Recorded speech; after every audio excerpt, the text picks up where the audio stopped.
With over 1,300 people killed in Jamaica since the start of the year, the government has taken note of desperate calls to have more zones of special operations in communities. ZOSO, the latest crime-fighting tool, has been declared in Denhamtown, West Kingston and Mount Salem in St. James. But National Security Minister Robert Montague is reminding people that ZOSO alone will not help. And there's also the issue of resources. TVJ's Vashon Brown picks up that story. The Lower House of Parliament on Tuesday approved a resolution for the extension of the Mount Salem Zone of Special Operations in St. James for the next 60 days. On Wednesday, we spoke to some Mount Salem residents who sought to question why ZOSO was confined to their communities.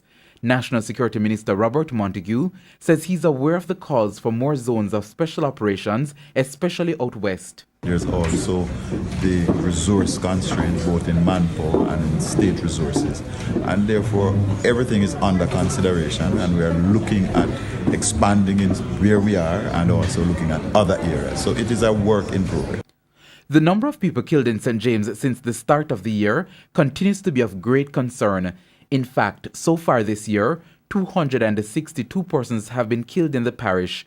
Before ZOSO was declared in Mount Salem, 186 persons were murdered in the parish. Since ZOSO began, more than 70 people have been killed in sections of the parish outside of the zone. The National Security Minister says the government cannot solely depend on ZOSO to solve the country's crime problem. There will be other things done in the parish. As a matter of fact, tomorrow, this weekend, I'll be going into St. James to have a number of consultations with critical stakeholders, because equally we must remember that St. James is the cradle of our tourism product, and we have to look at the effect and balance, create that balance. How will it affect the tourism? How the murders that are actually going on affecting tourism? What is driving the murders? So ZOSO is a response initially to what is happening, and in the long term it is also about changing, using social intervention to change the culture, the makeup of the community.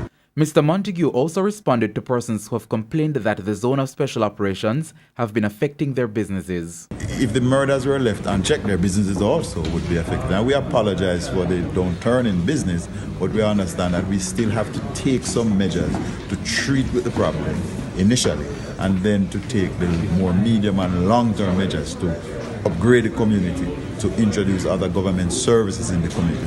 Vashon Brown, TVJ News.